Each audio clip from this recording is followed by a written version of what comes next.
All right, listeners, I think you know that we are part of the Radiotopia network, which is basically a network built on the idea that you should support the most creative, independent audio makers around. No one, and I mean no one, embodies the Radiotopia ethos more than Benjamin Walker and his show Theory of Everything. Benjamin, who I've known for a long time, has been making beautiful, personal, sprawling audio documentaries for decades that help us understand the very strange world we live in. And now he has a new series called Not All Propaganda is Art. The new series goes back to the 1950s, when Western security agencies like the CIA paid artists, writers, and intellectuals to fight the cultural Cold War. The CIA funds were free. I mean, no one was told what to say. Gloria Steinem, activist who sees the CIA as a sort of enlightened pal or rich uncle, there is another viewpoint. Look, if you're listening to this show, I know you like secret histories. I know you like a mix of culture and politics and shadowy figures. So what are you waiting for? Not All Propaganda is Art from Benjamin Walker. You can find it now wherever you listen or at theoryofeverythingpodcast.com.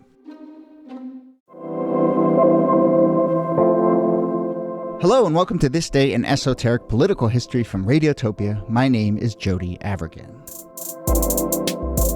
This day, well, there isn't a super specific hook here, if I'm being honest, because this episode we're really looking at a series of events that took place in the mid-1800s, starting in 1830 and then ongoing through the Civil War into the years after. We're talking about what came to be known as the Colored Conventions movement. This was a series of events in which already free and once captive black people came together in state and national political meetings, conventions, a critical space in which they found political and economic power and really set the stage for what would come after emancipation and the Civil War. Many of the first conventions took place in Philadelphia, but then others took place in New York, Albany, Pittsburgh. Eventually, more than 200 state and national colored conventions were held between 1830 and all the way actually into the 1890s. So, here to talk about the colored convention movement and how they tracked the evolution of black thought and black power in this moment are, as always, Nicole Hemmer of Vanderbilt and Kellie Carter-Jackson of Wellesley. Hello there. Hello, Jody. Hey there. I have such a silly note to start on here, but in reading about these, they feel like conventions, like boring conferences sometimes. Like people get on a train and they go to like a church in Philly, and like I haven't seen any reference to like a lousy buffet menu or whatever, but like it just feels like, on the one hand it's this wonderful space of empowerment or whatever, on the other hand I'm like, I could see people being like, "Oh man, I got there's one in Albany next week, and then 2 weeks from after that, it's like I'm on the circuit." Democracy is an endless meeting. Such a silly place to start, but it is true, and it does paint a picture that there is this like milieu of thought and people who are all sort of committed to a cause and getting together to talk and meet and move forward, and they have competing agendas and they get together and they have meetings and there's seminars and and it feels like the academic convention circuit. Yeah. I mean, I have to credit the colored conventions because there's probably not very much of a force and freedom without them. I mean, I used this resource so much for my own work to get a pulse or an idea of like what black leaders were thinking about during the 1830s and 40s and 50s. And it's such a treasure trove. Actually, I also want to shout out to like Gabrielle Foreman and all of her like incredible team. They put together this digitalized collection, the Colored Conventions, in which you can actually look up and see for yourself what all of these documents are saying. And a lot of it is kind of like reading the minutes of a meeting, like it'll be like resolved, we hold belief, or we believe, yada, yada, yada.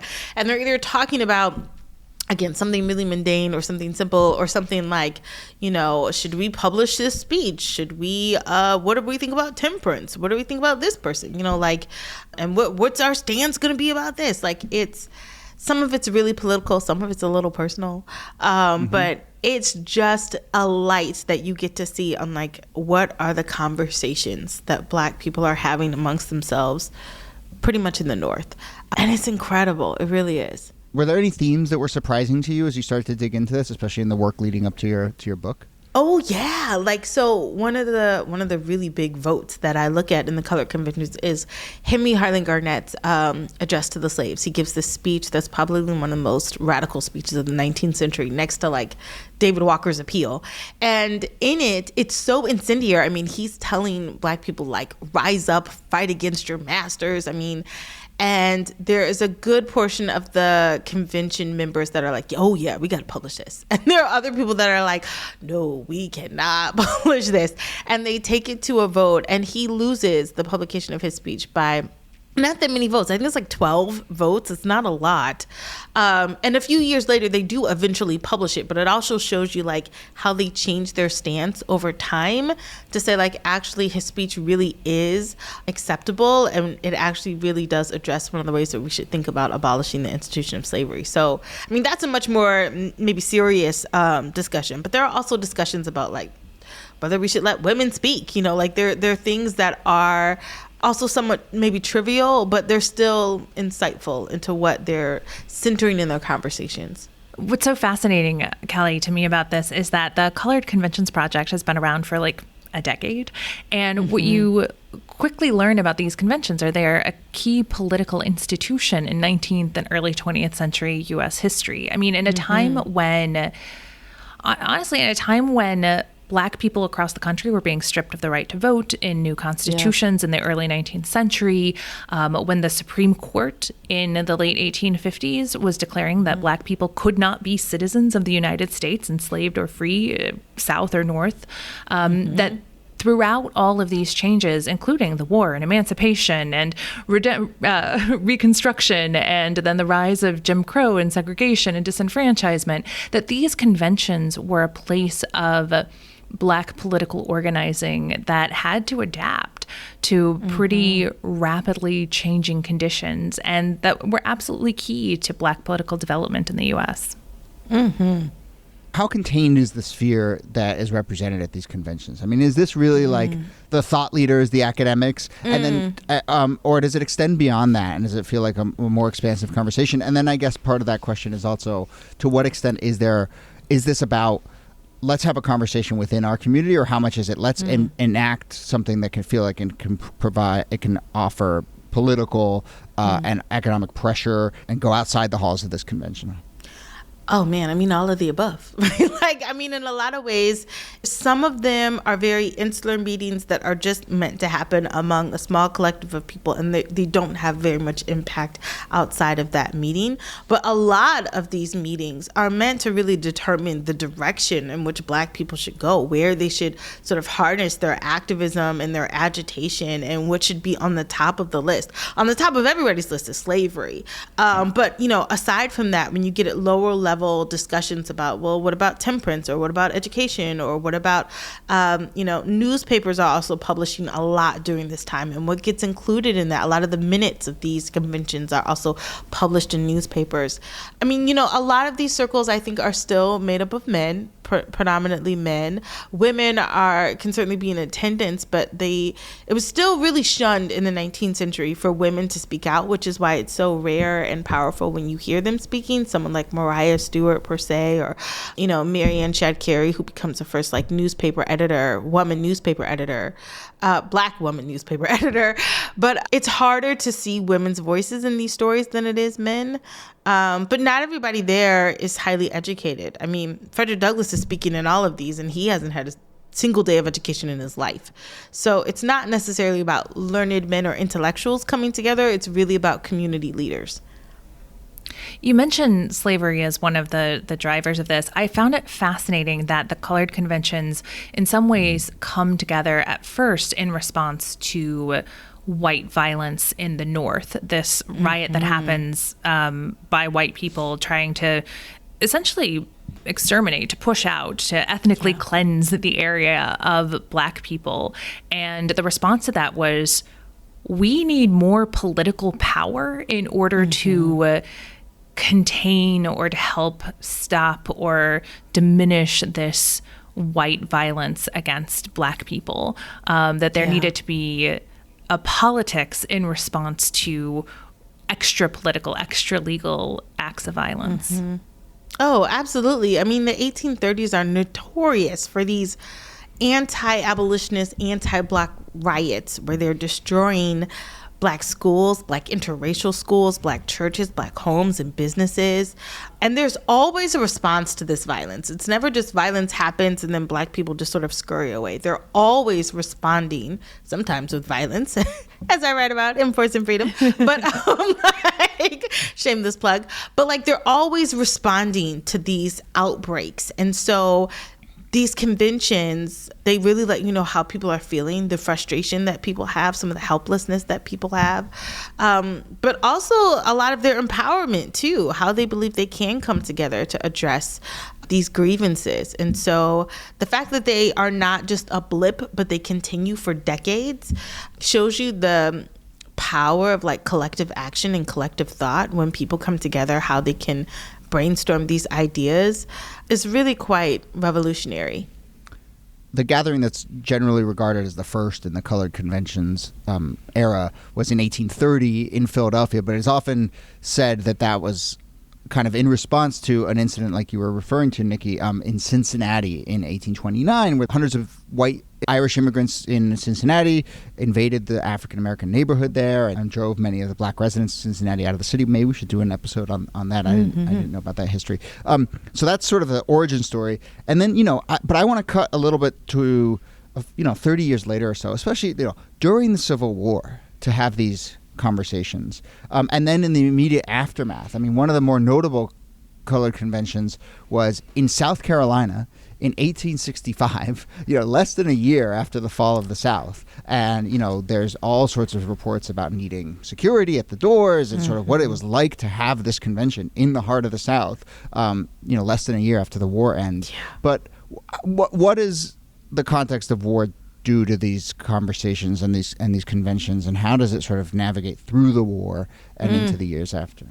I mean, gosh, what's so remarkable is that Black people didn't need a whole lot of time to get to work. Like, they were on the ground as these things were happening and as slavery ends, actively thinking about, okay, where do we go from here? What do we do? How do we mobilize? How do we get our children educated? How do we get Black elected officials? I mean, like, to me, Reconstruction is so mind-boggling because it's like, it's the only country in the Western Hemisphere in which you get enslaved people being elected officials within one generation. Sometimes within a few years, you have Black elected local officials. And so I think these Black conventions really serve as like a dress rehearsal, because what they're doing in those planning of those conventions really sets them up for when Reconstruction comes to be leaders in their own communities, but official political leaders in their communities, not just informal, not just, ministers of their churches, but really having a voice on a local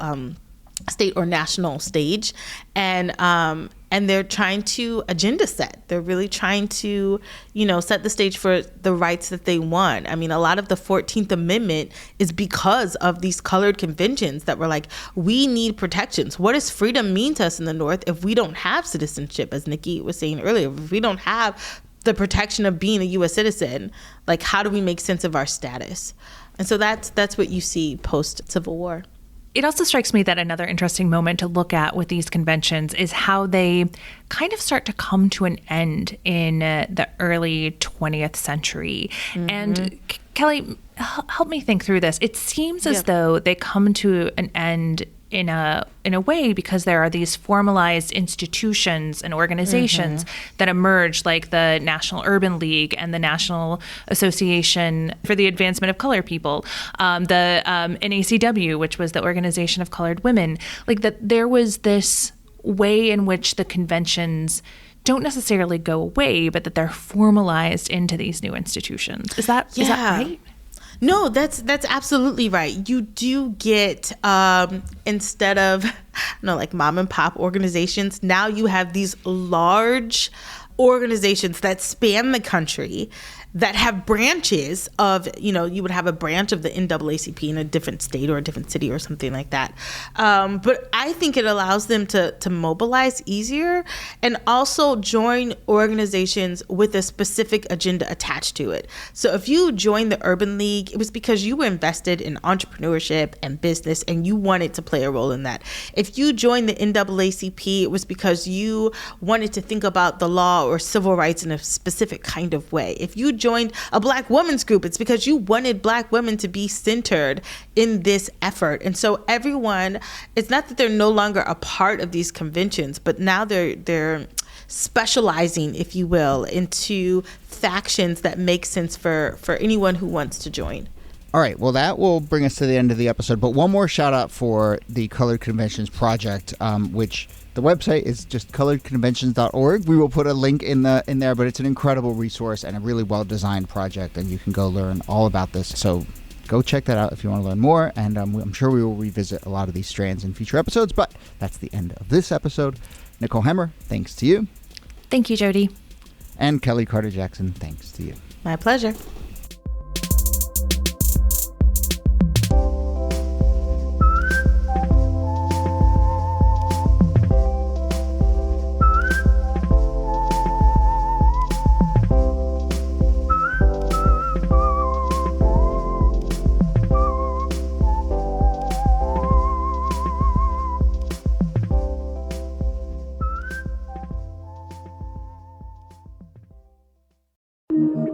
Radiotopia. From P